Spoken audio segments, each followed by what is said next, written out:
tired that's important of finding a different way to explain, not to you, but to so many people, on why what is being said is so wrong. Right. I've walked into institutions as the only person of colour and experienced covert and overt racism on so many occasions. And why the Meghan interview really resonates with me is because an ex-work colleague, not of this show, asked me if I was worried about the shade of cocoa that my son was going to come out. Right. So I fully understand the hurt that is behind all of that. Right. Let me ask... And when you're mixed race, what you find, in my personal experience, and there may be other people that may come forward and say this, is that when you are a lighter shade of black, people gain confidence and feel that they can say things to you that they wouldn't say to a black person. That's such an interesting point. And that is my experience of all of this. Right. And by the way, I completely respect that, right? And that's why I wanted to get you on the programme today. It was my suggestion to have you on to talk about this. But Piers, right? And thank you so much for having me on the programme. I really appreciate it. But I just want you also to be aware of the power of your words. And I'm not saying that you're a racist, but what I do... What are you saying? Do you know what I honestly feel? I feel as though, because of your previous relationship with Meghan Markle, you've sometimes... I didn't have a relationship with Meghan Markle. But you met up with her, you knew her... I knew her briefly. Right, so we've joked about it on the show. All that did was... Piers. So I'm allowed to speak. OK, talk. All that did was inform me that she's a bit of a cut and run. Right. Right? Throughout her life, and all her family, her father... Yes. Her ex-husband, her ex-friends, they've all been cut out of her life, right? And it's an interesting observation that I happen to be one of those people. An interesting observation, but I do feel... Right, can I finish the situation that you are struggling... Guys, if we're going to have this conversation... You've got to let me talk. Talk. Right. Can we talk about the programme? It doesn't really matter what I think of Meghan Markle. It doesn't matter whether I believe her or not. What matters is the damage that she is accused of doing to the royal family. And let me ask you honestly, on the issue of race, she has now got the whole of America and the worst of the world, frankly, looking upon the palace, the monarchy, the Queen, everyone in the royal family as a bunch of racists.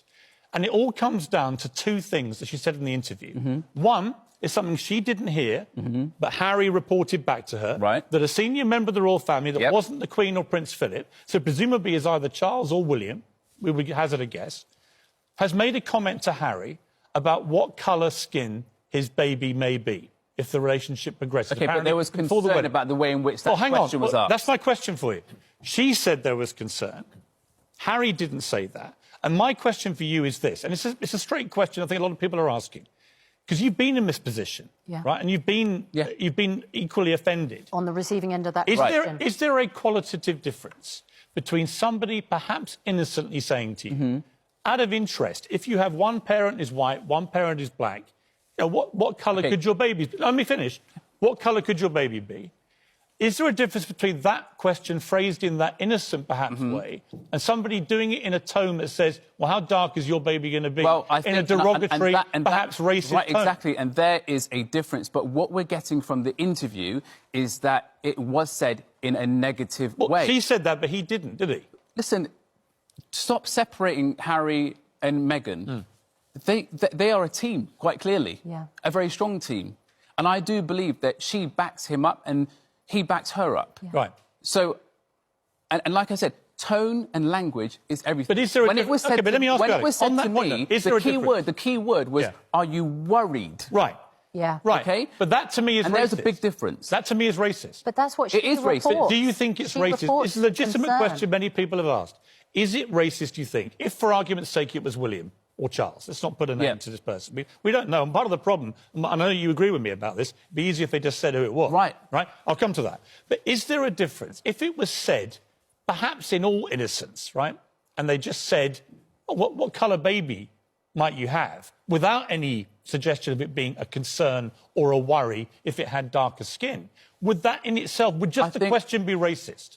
That in itself is fine, but you have to think about how it feels on the receiving end, because what we're speculating is as to how that message... Yeah, I don't know how it was communicated. Right, but what I would say to you is, if it was done as a worry or concern... We also have to take into consideration how it felt. The other thing that we also have to think about, and I've publicly said this on Twitter, Piers, I agree with you now that I feel that they should have named the person, because all it's led to is all of us asking loads of questions, and I personally am looking at the royal family as to which one could Who's it be? the racist, yeah. Who's the racist? But again, we have to also just take a step back. Do you know how much courage it takes to actually speak about racism, to actually call it out? Because I've been in situations where I haven't called out every single bit of racism that's happened to me based on how I've been treated or how it was handled in the past. Because you're worried about a backlash. And you're also worried about a backlash. And there will be people that will treat Harry and Meghan differently because they've spoken out. OK. But this is the whole thing. We've got to get comfortable talking about the uncomfortable. And that's why it's important for me and you to have this conversation. Right, but let's just not make it personal. It's fine. It's not... You made it personal. Well, let's move on. You know what? It's hard because, Alex... you know what, we talk personally about, you know, people on this show, and we give our opinions on them, don't we? So, actually, sometimes it does come back at you. We have to be... You know, it's fine. It's just the way it was done. We can disagree about that. Let's move on.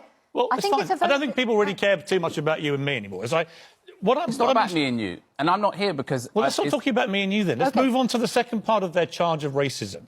Meghan Markle said that there was a decision taken by the palace to stop Archie being a prince based on his potential skin colour.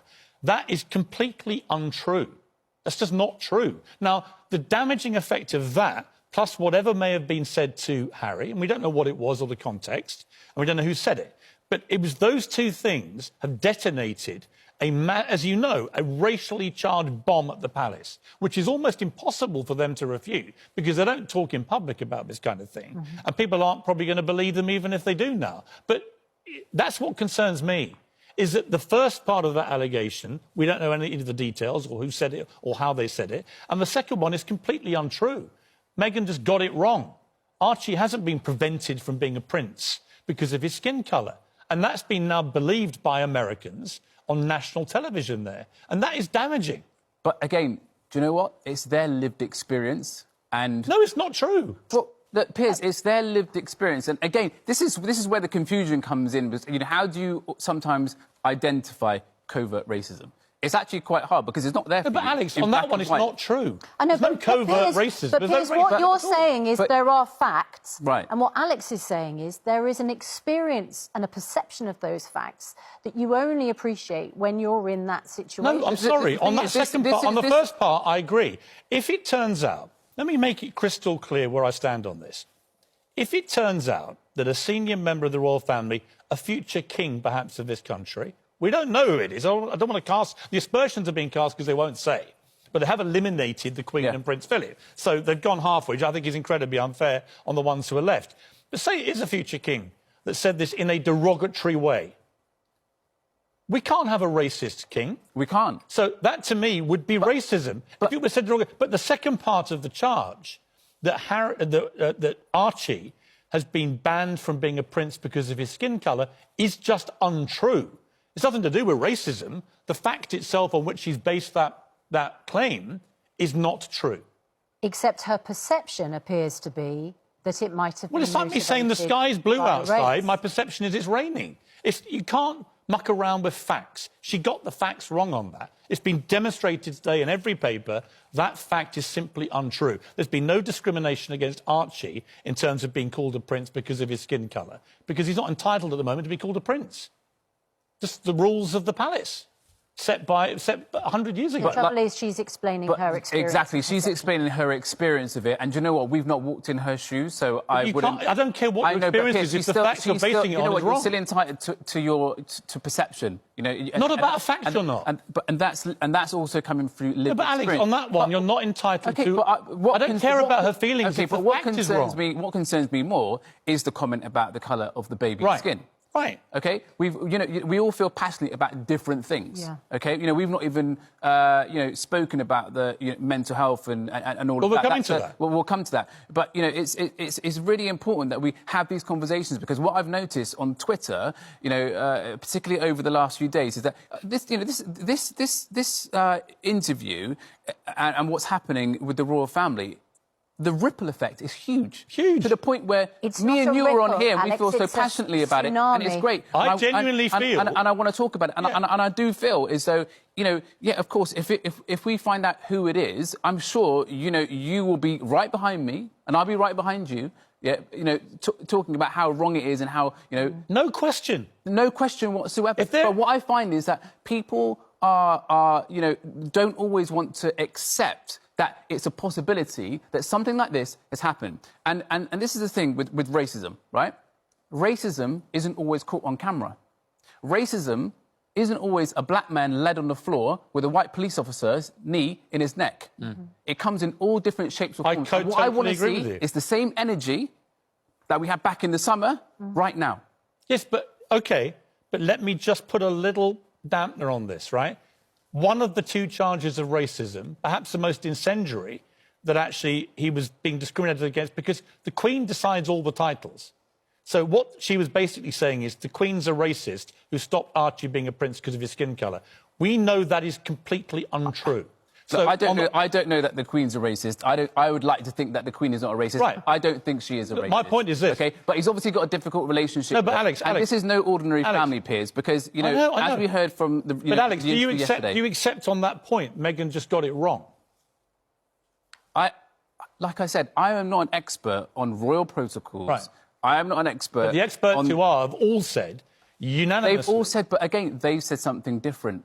Piers, I haven't said something different. I'm happy to listen to both sides. Well, they feel a certain way. They feel that Archie hasn't been given a title because of the colour of his skin. Prince William... we know that's not true. Well, hang on a moment. So Prince... But you don't know that it's not true. We do. No, think about it. Can we just talk about this particular fact? If we think about the possibility that what they're saying is true and that they were worried about how dark Archie would be, it's also a possibility that they might not want him to be a prince. They might not want him to have a title. And the thing is, shock horror, these things happen in life. Unfortunately, this is the way it goes sometimes. Everyone's acting like they're fully surprised. I can't say that I'm fully surprised to hear these allegations, and it is important to realise that sometimes, you know what? We don't even know we've got these problems in our family.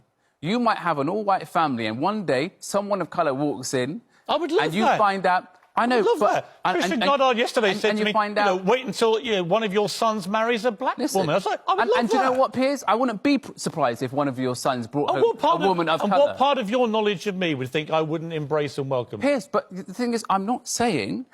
That's what I'm saying. We have conversations on the show. We have conversations off the show, OK?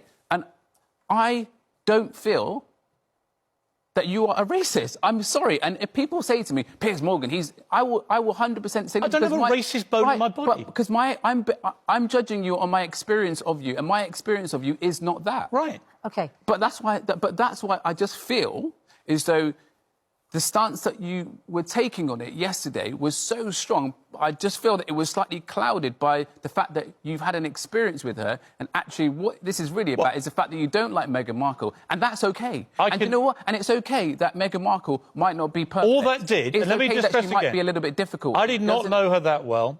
All it did was inform me that she has a bit of a streak in her where she cuts people out of her life when she moves on. That's fine. She's entitled to do that. But she's done it to her whole family, apart from her mum. We've got her dad coming on now. He's been disowned.